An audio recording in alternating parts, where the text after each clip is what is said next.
Hi-ho, it's off to the flop we go. Announces all in. There's a queen! There's two of them! This is the coldest of decks. It doesn't get any colder than this. Wow, that was grosser than when your shoelace comes undone in a public bathroom. For Jorma Nuutinen, and he raises. Makes it 2,400. Pocket queens for Jake Cody. Expect to see a free bet. 5-8. So a re-raise to 5,800. So back on Nuutinen. See if Nuutinen wants to dig out his miner's helmet and his pickaxe, go searching for a 4. Hi-ho, it's off to the flop we go. Not yet. Oh, sorry. Nice try, pal. He's gonna have to dig pretty deep considering Xuan Lu already folded a 4. Well, that 4's not going to help him anymore. Queen, queen, 7, quads for Cody. Huh. Nuutinen checks.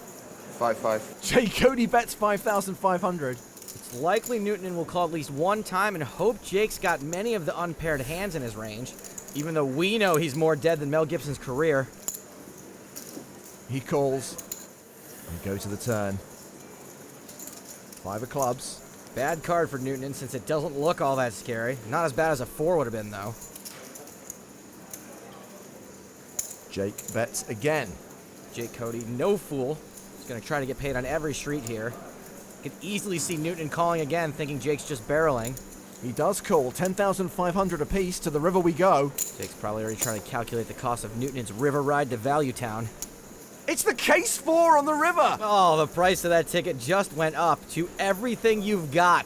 What a horrible spot for the Finn. The one card he thought he wanted to see is the one card he so did not want to see. This is going to be a shame. 17-5. Cody bets for value. 17,500. Not sure if Nuutinen is Hollywooding, but he better enjoy the camera time while he can.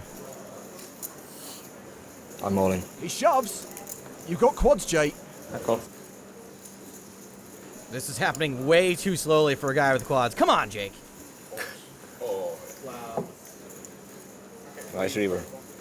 I'm surprised he thinks it was a nice river because actually it caused him to lose. Oh, I see what he did. Yeah. Jake Cody gets the double up.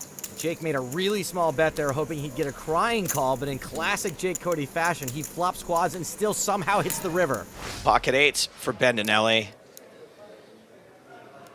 And I don't think it's a spoiler to say that it really can't go beyond this level. Yeah, Bendinelli here with 8s. It should have ended in the last level mathematically. The math is broken today, Stapes. Oh boy, we got a set of 8s for Bendinelli. Oh no. Top pair for Guerrero. Bendinelli firing 2.5 million. And Guerrero just calls. The turn is a jack. Wow. Oh, no. What a setup. Oh, such a cold deck. Cold deck city. Guerrero covered. I think the only light at the end of the tunnel is we've seen a lot of miracle rivers throughout the course of this tournament. Looking for the board to pair, except for an 8. Trips versus a full house. Yeah, and Bendinelli very clearly trying to set up a sizing here on the turn that can make it an easy all-in on the river. Wants to give Guerrero a good price to continue. Does it ever go in now? Guerrero has no idea what he's up against. Makes the call, so that's 23 million in the middle. Neither player with a pot size bet behind. Jimmy really needs to hit this river. Oh The my board pairs, but it's the 8. No! It's quad No. 8 for Bendinelli. Wow. This is unbelievable. This is the coldest of decks. It doesn't get any colder than this, Maria. I'm glad you got a sweatshirt for this hand, Nick. Insane ending, I assume, Oh my goodness. to the most insane EPT I have ever been a part of.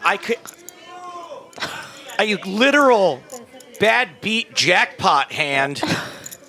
Jack's full, beaten by quad eights. Guerrero bets.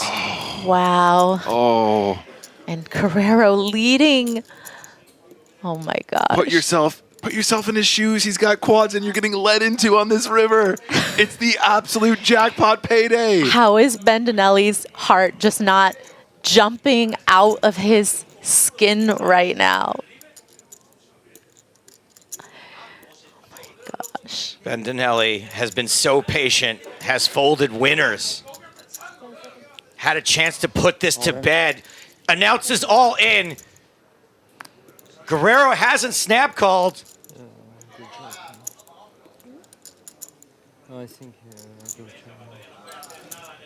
There's just no way. There's the call from Guerrero. It's over.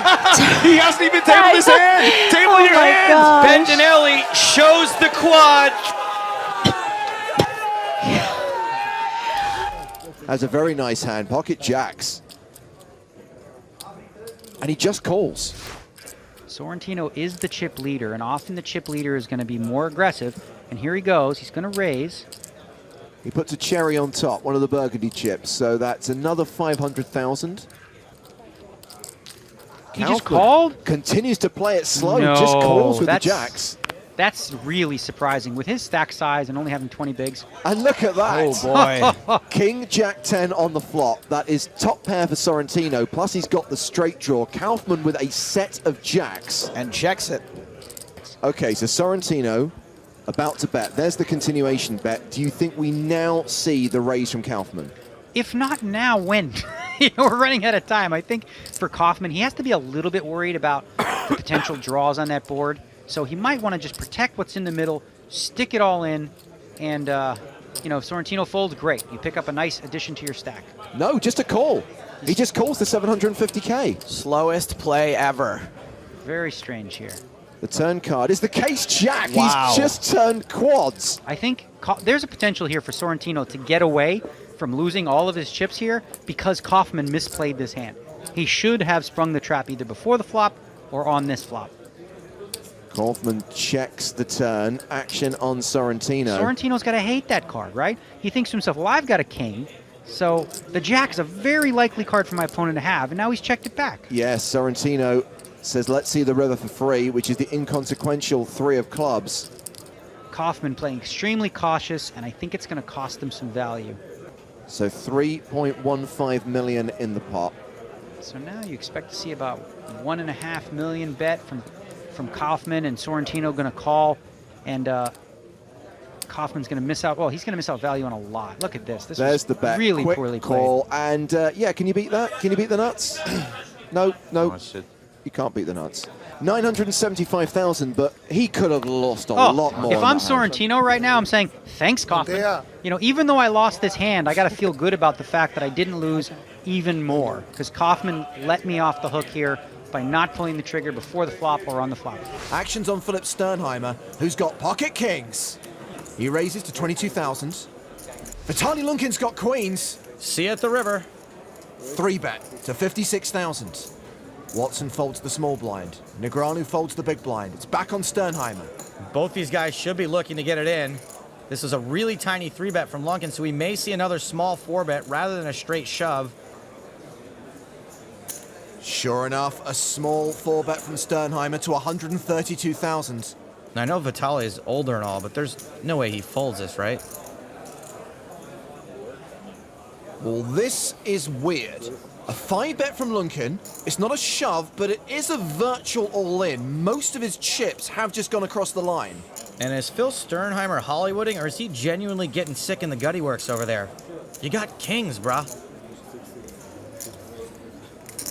And then you got like 200. 200 sentence trail-offs? Yes, just 199 more to go. Like 300 behind. Oh, he was counting. Surely they're going to get the rest in here. I think that was a legit groan. Talk about first world problems. There aren't many players that would be taking this long against. Wow, this is a legit decision. Somebody delouse the bakery because this is one hell of a knit roll. I guess he thinks Lunkin never 5-bets with anything less than aces. Well, Tolly, you got one of two hands, I guess, or maybe three. And you're crushing all but one of them. So I got to think about it a bit more. You showing me if I fold? I know there's a chance that Lunkin shows up with aces, but you're never folding here. All right, boys. Well, Sternheimer has only called. He's left himself 61k behind. Okay, I'm going to go all in blind. That would have been way more dramatic had it actually been all in. Well, I think the rest is about to go in.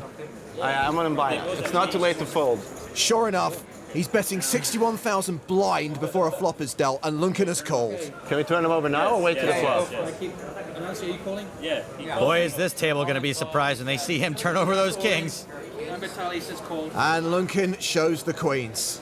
Pocket Kings has a Heimer lock on this hand. Why is he standing up, though? Well, officially, he is the player at risk, even though he is an 82% favorite here.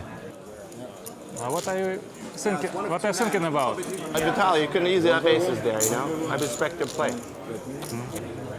This pot is worth 1.45 million. Oh. There's a queen! There's two of them! Not bad. Quads for Lunkin! Wow, that was grosser than when your shoelace comes undone in a public bathroom. Not bad. Hold on, he can still hit running kings. Sternheimer with less than 1% equity. And now drawing dead.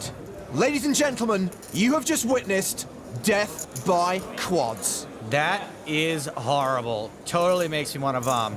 Sternheimer was in for 100K too. Phil, it's okay if you want to cry. No judgment here. This is a safe place.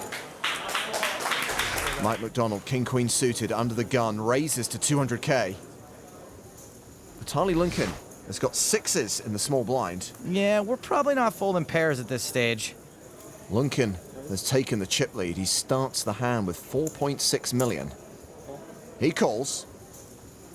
Steve O'Dwyer in the big blind has king-jack offsuit. Steve's got a solid hand with some sweet pot odds.